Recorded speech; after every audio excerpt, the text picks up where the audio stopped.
શાસ્ત્રમાં જે ષટ્ ગુણના અલાવા બીજા ગુણ છે નિરૂપણ કરવામાં આવે છે એમાં શાસ્ત્રમાં બીજા પણ ગુણધર્મો બ્રહ્મના જે વર્ણન કરેલા છે. તેમાં સૌથી પહેલો સર્વાધાર હતો. સર્વાધાર એટલે કે જે સૃષ્ટિના ઉપાદાન તરીકે જે હોય, જેને સૃષ્ટિને સરખી હોય, જે જગત સૃષ્ટિના આધાર રૂપ હોય તેને બ્રહ્મ છે, તેને બ્રહ્મ કહેવાય છે. એટલે એમને સર્વાધાર એટલો ગુણ થયો છે. પછી સર્વ વિલક્ષણ. તો સર્વ વિલક્ષણ એટલે કે એનામાં એવું જોયું હતું કે જે સમુદ્ર અને તરંગો એટલે સમુદ્રમાંથી જેની તરંગો બને છે ને પછી સમુદ્રમાં સમાઈ જાય છે. તો એમ તો સમુદ્રમાંથી એની તરંગો અલગ નથી, પરંતુ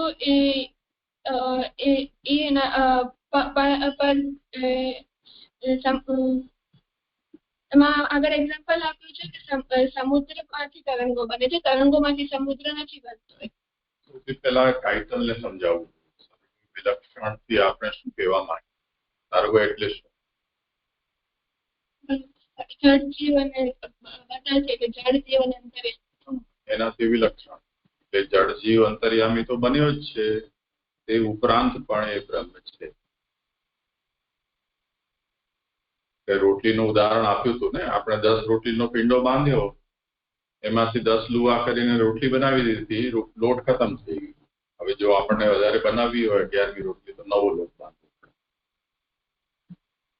એવી રીતે જો જળ જીવ અને અંતર્યામી અત્યારે આ જગત એનું બનેલું છે. તો હવે બ્રહ્મ બચ્યો નહીં ને, એનો મતલબ એ જો બ્રહ્મ આ બધું બન્યું છે તો બ્રહ્મ એમાં વપરાઈ ગયો, ખતમ થઈ ગયો બ્રહ્મ. તો પછી એ વિલક્ષણ ન થયો, સર્વરૂપ થઈ ગયો, પણ સર્વથી વિલક્ષણ ન રહ્યો. પણ બ્રહ્મ એવો નથી. એના માટે સમુદ્રના તરંગનું ઉદાહરણ છે.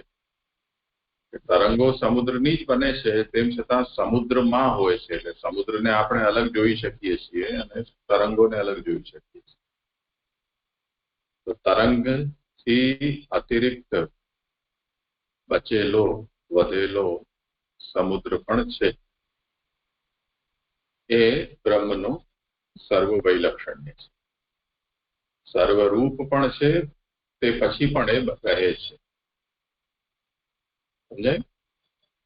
એવી જ રીતે જેમ આને મોડર્ન ફિઝિક્સનું એક્ઝામ્પલ લઈએ તો એનર્જી છે એ મેટરમાં ટ્રાન્સફોર્મ થાય છે. તો જેટલું પણ મેટર છે એ એનર્જીનું મેટરમાં ટ્રાન્સફોર્મેશન છે. પણ એનો મતલબ એવો નથી કે હવે એનર્જી બચી જ નથી. તો જેટલી એનર્જી મેટર બની છે એનાથી અનંત ગણી એનર્જી પોતાના એનર્જી ફોર્મમાં હજી પણ પ્રિવેલ કરે છે. સમજાયું? તો આપણે શું કહીએ કે જેમ અત્યારે આપણે જેનો અનુભવ કરીએ છીએ એ વિઝિબલ યુનિવર્સ છે. પણ એનો અર્થ એ નથી કે યુનિવર્સ આટલું જ છે. અનવિઝિબલ યુનિવર્સ આનાથી અનંત ગણું વધારે છે. તે જ રીતે જે મેટર છે, મેટર જે અત્યારે આપણે અનુભવ કરી શકીએ છીએ પૃથ્વી જલ તેજ વાયુ આકાશમાં, એ વિઝિબલ મેટર છે. પણ ડાર્ક મેટર આનાથી અનંત ગણી છે. એ ડાર્ક મેટર એવી છે કે એ કોઈની સાથે રિએક્ટ પણ નથી કરતી, એટલે એનું એક્ઝિસ્ટન્સ પણ આપણને ખબર નથી પડતી. જેમ આપણે કોઈના પ્રકાશ નાખ્યો તો એ પ્રકાશ રિફ્લેક્ટ થયો. દૂરનું પ્રકાશ અંતરિક્ષમાંથી આવે તો જો પ્રકાશના માર્ગમાં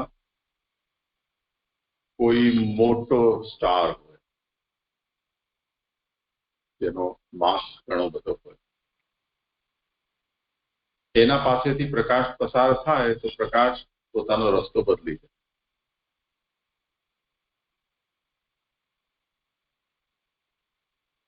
તો એનો મતલબ શું થયો કે પ્રકાશ કોઈકની સાથે રિએક્ટ કરે છે. પણ જેમ આપણે અને સૂર્યના વચ્ચે આટલું અંતર છે, એના વચ્ચે એ સ્પેસમાં ડાર્ક મેટર ખીચોખીચ ભરેલી છે. મતલબ 1 નેનો સેન્ટીમીટર જેટલી પણ જગ્યા ખાલી નથી કે જ્યાં મેટર ન હોય. દેખાવ પૂરતું જ આપણને એમ લાગે છે કે આ સ્પેસ છે, હકીકતમાં ત્યાં ડાર્ક મેટર છે. પણ એ ડાર્ક મેટર એ જાતની છે કે અત્યારે જે પણ લાઇટ ને આ બધી એર છે કે આ બધું જે પણ છે એમાં કોઈની સાથે એ રિએક્ટ નથી કરતી, એટલે એનું એક્ઝિસ્ટન્સ આપણને દેખાતું નથી. તો આ બધું વિલક્ષણ થઈ ગયું. ડાર્ક મેટર છે એ વિલક્ષણ છે. અનવિઝિબલ યુનિવર્સ છે એ વિઝિબલ યુનિવર્સ થી વિલક્ષણ છે.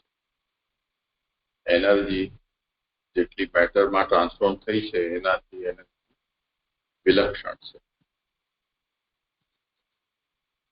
એવી રીતે બ્રહ્મ જે છે એ સર્વરૂપ થયું છે, તેમ છતાં સર્વથી વિશેષ પણ છે, વિલક્ષણ છે. સમજાય ગયું?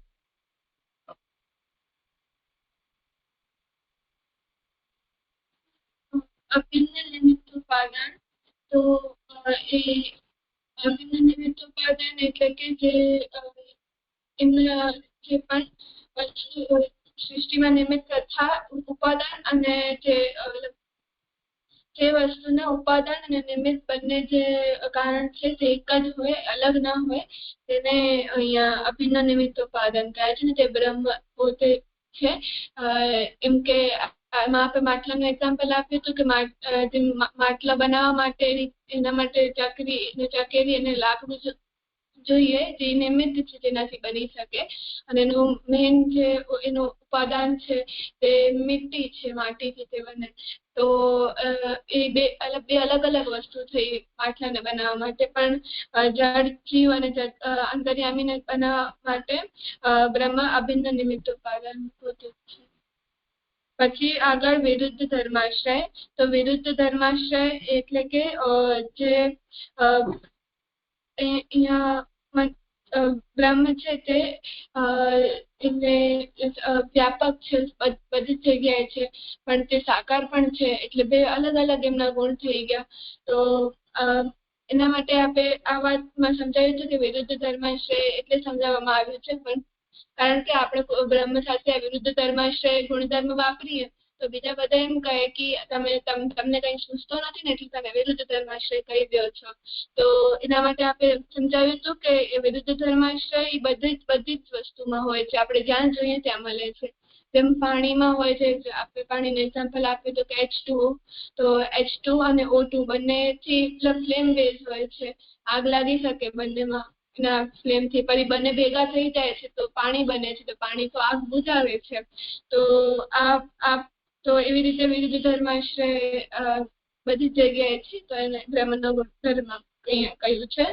પછી તર્કાગોચર એટલે કે અહીંયા આપણે સમજાવ્યું હતું કે તર્ક એટલે જે તર્ક થાય છે એ આપણી બુદ્ધિથી આપણે તર્ક બનાવીએ છીએ.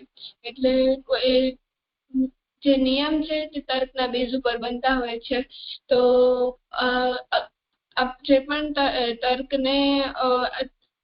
તર્કના નિયમો જે છે તે આપણી બુદ્ધિના જે સર્કલના અંદર જ આપણે સમજી શકીએ તો હોય છે. પણ જો એવી કોઈ વસ્તુ આવી ગઈ જેમ આપણે દિવસ અને રાતનું સમજાવ્યું હતું કે દિવસ આપણને પ્રકાશ દેખાય તો આપણે એમ દિવસ થઈ ગયું છે એમ આપણે કહીએ, અને અંધારું થઈ જાય તો કહીએ કે રાત થઈ ગઈ છે. પણ આપણે કહ્યું હતું કે જેમ ધ્રુવ પ્રદેશમાં એવું હોય કે 6 મહિના દિવસ ને એમ રાત ને 6 મહિના રાત એવી રીતે હોય જ છે. તો એમને કેવી રીતે ખબર પડશે કે ક્યારે દિવસ છે ને ક્યારે રાત છે, ક્યારે સૂર્ય ઉદય છે ક્યારે અસ્ત છે, એમને તો એ ખબર નહીં પડે. તો એને આપણે એટલે એ તર્કાગોચર થઈ ગયું. આપણે તર્ક નથી કરી શકતા. તો એવી જ રીતે અહીંયા જે બ્રહ્મના જે વ્યાપક ગુણધર્મ છે એને વિરુદ્ધ ધર્માશ્રયતા જે ગુણધર્મ છે એને એના માટે કોઈ તર્ક આપણને નથી મળી શકતો, એટલે તર્કાગોચર એને ગુણધર્મ બ્રહ્મનું છે. પછી અદ્રશ્ય એટલે કે બ્રહ્મનું જે સ્વરૂપ અપ્રાકૃત અલૌકિક હોવાને કારણે મનુષ્ય પોતાની પ્રાકૃત લૌકિક ઇન્દ્રિય વડે બ્રહ્મનું સાક્ષાત્કાર નથી કરી શકતો. એટલે જે આપણે આપણી આંખોથી જોઈએ તો તે દ્રશ્ય પણ ન જોઈએ તો એ અદ્રશ્ય. એટલે આપણા બ્રહ્મને જે જેની અધિકારી નથી, જે બ્રહ્મને ઈચ્છા નથી કે આપણા એનું દર્શન આપણે કરીએ, તો આપણે એમનું દર્શન નથી કરી શકતા.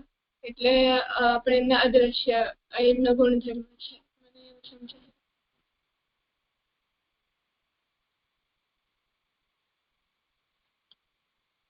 હવે આ જે અદ્રશ્ય છે એનો જ વિરુદ્ધ ગુણધર્મ દ્રશ્ય. તો એ દ્રશ્ય કઈ રીતે છે? હવે સ્વેચ્છયા દૃશ્ય. અદ્રશ્ય હોવા છતાં બ્રહ્મ જેને પોતાના સ્વરૂપનું દર્શન કરાવવા ઈચ્છે છે તેની સામે પોતાનું સ્વરૂપ પ્રકટ પણ કરે છે. આથી બ્રહ્મ ક્યારેક સ્વેચ્છયા દૃશ્ય પણ બનતું હોય છે. અવતાર કાળ તથા અનવતાર કાળમાં પણ ભગવાનના દર્શન અનેક જીવોએ કર્યા હોવાનું પુરાણો તથા લોકમાં પ્રસિદ્ધ છે જ. આમાં એમ સમજાયું કે બ્રહ્મ તો એમનો એક ગુણધર્મ અદ્રશ્ય આપણને બતાવ્યું. હવે એમ પણ કહે છે કે અગર બ્રહ્મની ઈચ્છા હોય કે મને કોઈ એવાને દર્શન દેવા છે તો બ્રહ્મ પોતાના દર્શન પણ આપે છે. તો એને એ અવતાર કાળ એટલે કેવી રીતે તો અવતાર કાળ થ્રુ તે દર્શન આપે છે. તો એ પુરાણોમાં પ્રસિદ્ધ પણ છે. તો આ જે દર્શન એમની ઈચ્છાથી બ્રહ્મ આપે છે એને સ્વેચ્છયા દૃશ્ય એમનો ગુણધર્મ કહેવામાં આવે છે. દર્શન આપવા કે ન આપવા એ બ્રહ્મની સ્વતંત્ર ઈચ્છા ઉપર નિર્ભર કરે છે.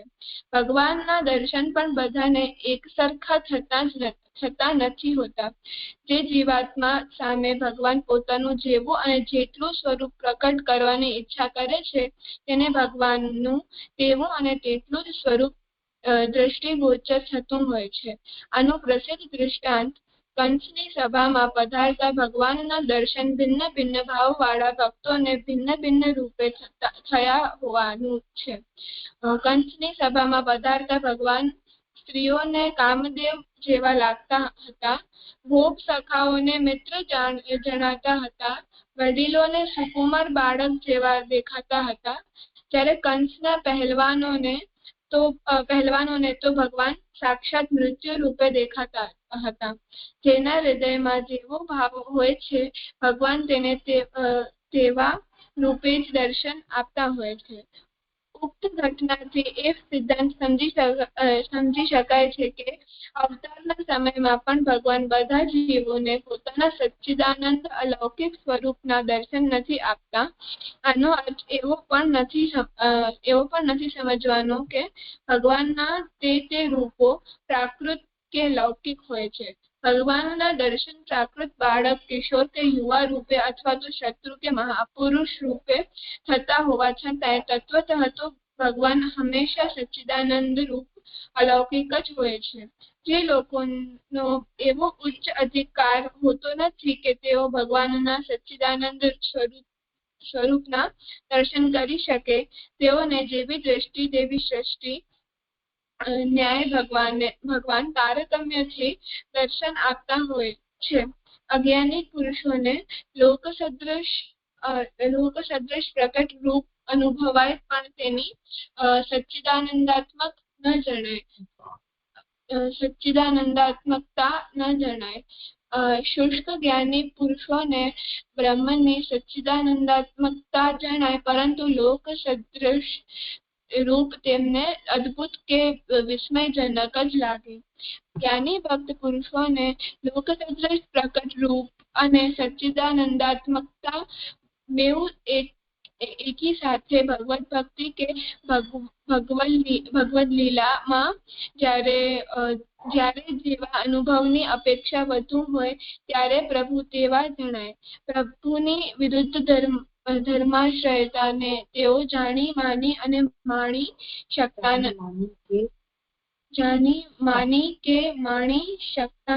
હોવાથી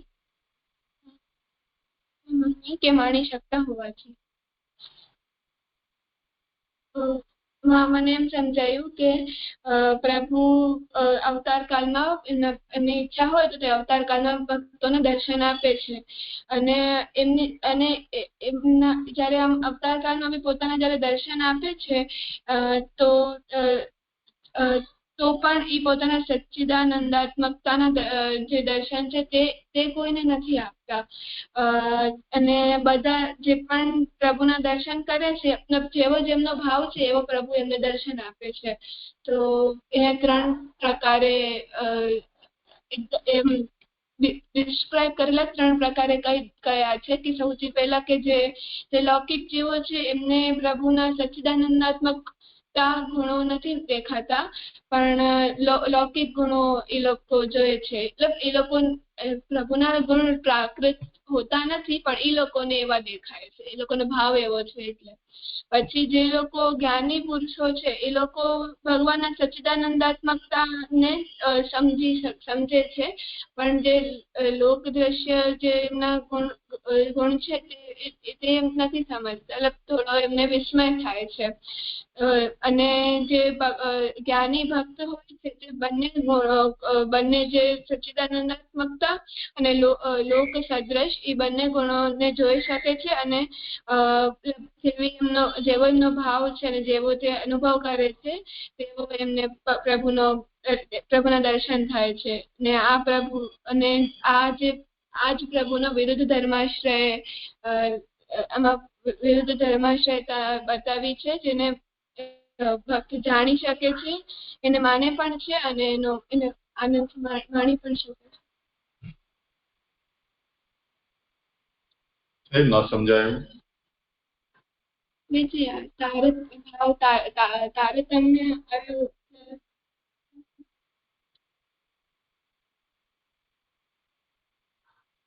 તારે એટલે ઓછું, તમ એટલે વધારે, એટલે વત્તા ઓછું પ્રમાણમાં ભગવાન. સામે જેવી વ્યક્તિ છે તેવો એને પોતાનો અનુભવ કરાવે છે.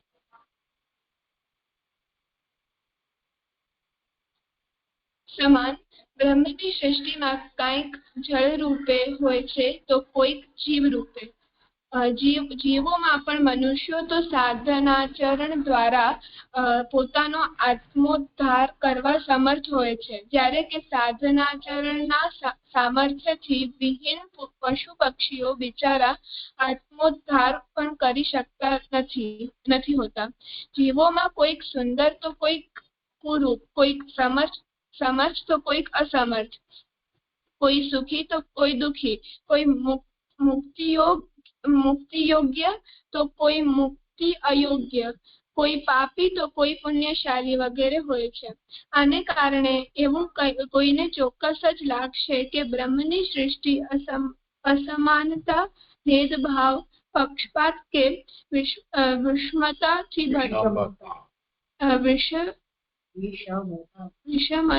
ભરપૂર છે.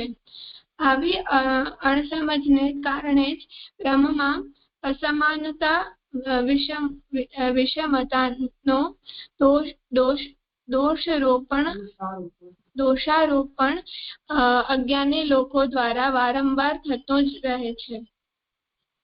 તો મને એમાં એવું સમજાયું કે આનામાં સમાન જે બ્રહ્મનો ગુણધર્મ સમાન છે એને અહીંયા પેલા સમજાવે છે કે સમાન કેવી રીતે નથી એ અહીંયા પેલા સમજાવે છે કે જે એમ તો જે બ્રહ્મે જે સૃષ્ટિ બનાવી છે જળ રૂપ કે જીવ રૂપ તો બ્રહ્મે પોતે જ બનાવી છે. તો અહીંયા મનુષ્ય સાધનાચરણ દ્વારા પોતાનો આત્મોદ્ધાર કરે છે, લવી સમર્થ છે. પછી પછી અહીંયા ભેદ પણ બતાવે છે કે કોઈક જીવ સુંદર છે તો કોઈ કુરૂપ કે પછી એમ પાપી પુણ્યશાળી, ઘણા બધા ભેદ પણ બતાવ્યા છે. એના પછી એમ કહે છે કે આવું આટલું જળ ને જીવમાં ભેદ બતાવ્યું, પછી જે જીવમાં જે મનુષ્યોમાં પણ ભેદ બતાવ્યું. તો આવી રીતે અલગ અલગ ભેદ બતાવીને પછી એમ કહે છે કે આ ઉપર જે બતાવ્યું એ પ્રમાણે આપણે એમ કહી શકીએ કે બ્રહ્મની જે સૃષ્ટિ છે તે અસમાનતા છે, ભેદભાવ વાળી છે. તો કઈ અજ્ઞાની લોકો તો આવું વારંવાર કહેશે, જેમાં દોષારોપણ કરશે. બ્રહ્મના અસમાન, પક્ષપાતી કે ક્રૂર હોવાના આક્ષેપોને નિરાધાર અને અજ્ઞાનથી પ્રેરિત સમજવા જોઈએ. ખરેખર જોતા બ્રહ્મમાં અસમાનતા કે ક્રૂરતા હોઈ જ નથી શકતી, કારણ કે અસમાન કે ક્રૂર થવા માટે બ્રહ્મને પોતાનાથી કોઈ ભિન્ન વ્યક્તિ કે વસ્તુની જરૂર પડશે. બ્રહ્મની સમસ્યા ગણો તો સમસ્યા અને વિશિષ્ટતા ગણો તો વિશિષ્ટતા એ જ છે કે તે અસમાન કે ક્રૂર થવા માટે પોતાનાથી ભિન્ન હોય તેવો કોઈક લાવે ક્યાંથી? બ્રહ્મ સિવાય અહીં બીજું કોઈ હોય તો ને. હવે જો બ્રહ્મ પોતે જ જળ, જીવ, ધની, નિર્ધન, મોટો નાનો, પાપી પુણ્યાત્મા વગેરે બનતો હોય તો બ્રહ્મના ઉપર અસમાન, પક્ષપાતી કે ક્રૂર હોવાનો આક્ષેપ થઈ જ નથી શકતો. જળ જીવાત્મક જગત એ બ્રહ્મની આત્મસૃષ્ટિ છે. આથી બ્રહ્મ નિર્દોષ અને સર્વસમજ છે. આમાં એમ સમજાયું મને કે હવે અહીંયા આગળ જે ઉપર જે દોષ ગણાવ્યા, અસમાનતા જે ગણાવી એને દૂર અહીંયા કરે છે કે બ્રહ્મ ક્રૂર થઈ જ નથી શકતા. કેમ કે અગર બ્રહ્મ ક્રૂર તો નથી જ, અને જો તે ક્રૂર છે તો પછી એમના માટે એમ કહે છે કે બ્રહ્મની પ્રોબ્લેમ છે. તમે પ્રોબ્લેમ સમજો તો પ્રોબ્લેમ, કે તમે એમનો વિશેષ ગુણ સમજો તો વિશેષ ગુણ સમજો. કેમ કે બ્રહ્મથી અલગ કોઈ હોય તો કંઈક વસ્તુ બની શકે ને, કે ક્રૂર બની શકે ને. બ્રહ્મથી અલગ તો કોઈ છે જ નહીં, બધું બ્રહ્મ પોતે જ બન્યા છે. ભલે તે ધની હોય કે નિર્ધની હોય, મોટા હોય કે નાના હોય, જળ હોય કે જીવ હોય, તે બધું બ્રહ્મ પોતે જ બન્યા છે. એટલે બધા સમાન જ છે, કોઈ અસમાનતા નથી. એટલે અહીંયા કહ્યું છે કે બ્રહ્મ છે તે નિર્દોષ અને સર્વસમજ છે.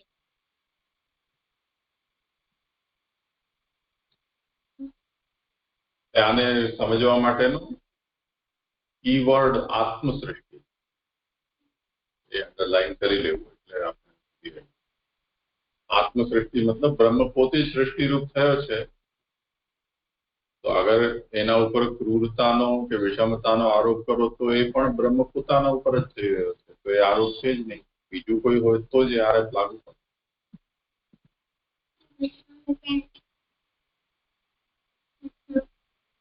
સમ અને વિષમ, ઇક્વાલિટી અને અનઇક્વાલિટી.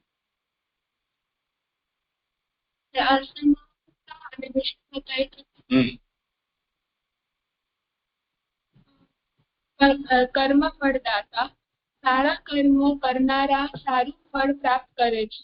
ખરાબ કર્મ કરનારા ખરાબ ફળ પ્રાપ્ત કરતા હોય છે.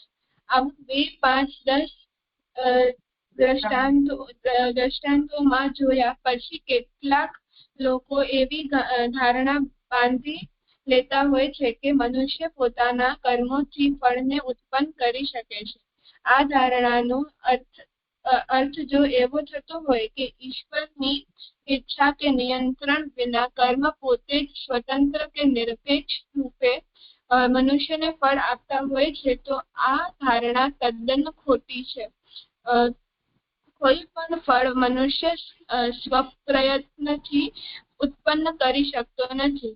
અરે મનુષ્ય જ્યારે કોઈ કર્મ પણ ઈશ્વર ઈચ્છા વિના કરવામાં સમર્થ નથી હોતો, ત્યારે કર્મફળને ઉત્પન્ન કરવા માટે ક્યાંથી સ્વતંત્ર બની શકવાનો છે? સારા કે ખરાબ બધા પ્રકારના કર્મફળો ઈશ્વર પોતાના સ્વતંત્ર ઈચ્છાથી જ આપતો હોય છે. ફળ આપવામાં ઈશ્વર માટે એ જરૂરી નથી હોતું કે તે મનુષ્યના કર્મોને જોઈને જ ફળ આપે. ઈશ્વર ઈચ્છે તો કર્મને લક્ષ્યમાં લે પણ અને ઈચ્છે તો ન પણ લે. કર્મ નિયતિના બધા નિયમો જીવને લાગુ પડતા હોય છે. ઈશ્વર તો બધા નિયમો કે શાસ્ત્રોથી ઉપર સ્વતંત્ર હોય છે. ક્યારેક કર્મ નિયમોમાં બંધાઈ જવાની લીલા પ્રકટ કરતો હોય તો તે પણ તેની ઈચ્છાને આધીન જ હોય છે. કર્મ નિયમોને આધીન નહીં. જેમ પોતાની ઈચ્છાથી લોકો પેન્ટ ઉપર બેલ્ટ બાંધી લેતા હોય છે. ઉપરોક્ત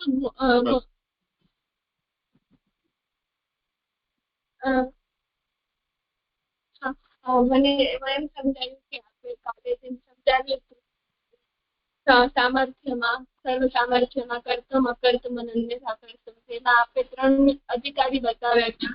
તો આપણે એમ કહ્યું હતું કે જે અધિકારી ખાલી એક્ઝામ્પલ માટે લેવાના હોય છે. એમ જરૂરી નથી કે બ્રહ્મ તે ને તે અધિકારી જ રહે, કોઈ નિયમ નથી. કેમ કે જે નિયમ બનાવે તે નિયમનું પાલન પણ એમની ઈચ્છા હોય તો નિયમનું પાલન પણ કરી શકે છે, પાલન નથી પણ કરી શકતા અને બદલી પણ શકે છે, કે નવા નિયમ પણ બનાવી શકે છે. તો મને અહીંયા પણ એવું જ લાગ્યું કે જે કર્મ છે તે આપણે કરીએ છીએ તો અને એ પણ ઈશ્વર આપણને ઈશ્વરની મદદ દ્વારા જ આપણે કર્મ કરીએ છીએ.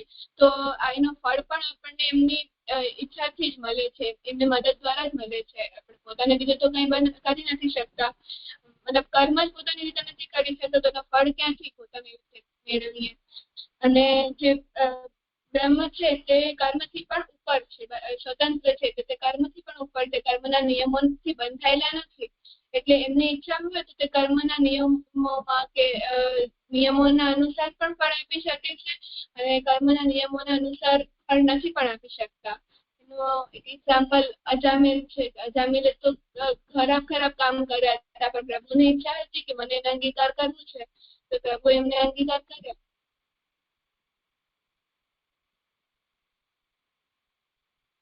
કર્મ ફલ ભગવાન છે.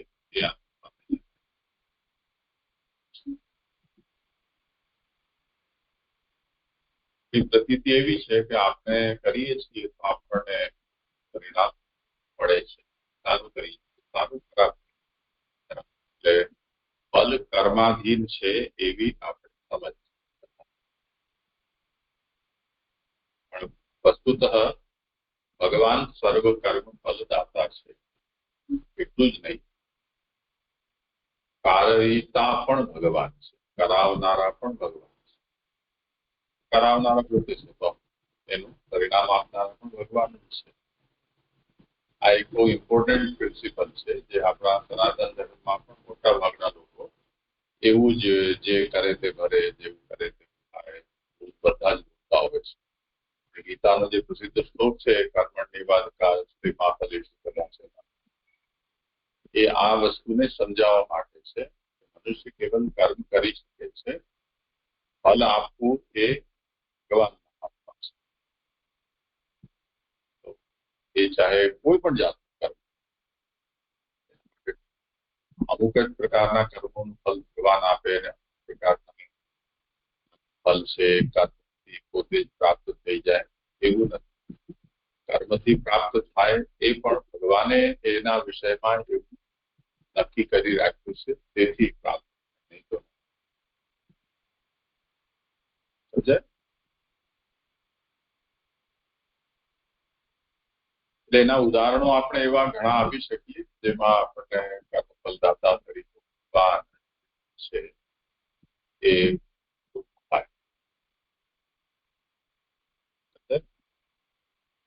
ઉદાહરણ તરીકે આપણે અહીંયા જે પૌરાણિક ઉદાહરણો છે એ તો ઠીક છે, તે ઉપરાંત વ્યવહારિક દ્રષ્ટિથી પણ જો આપણે વિચારીએ તર્કની દ્રષ્ટિથી કે જો સૌથી પ્રથમ આ ભગવાનની સૃષ્ટિ છે, ભગવાન માટે સૃષ્ટિ છે. તેથી જે કંઈ પણ અહીંયા પેદા થયું છે તે જે વ્યવસ્થા પેદા થઈ છે તે ભગવાન દ્વારા પેદા કરવામાં આવેલી છે. હવે જો ભગવાન દ્વારા પેદા થયેલી હોય તો કર્મ અને ફલ એની વ્યવસ્થા પણ ભગવાન દ્વારા નિશ્ચિત થયેલી છે. તો અલ્ટિમેટલી ભગવાન જ ફલ આપી રહ્યા છે. એવી રીતે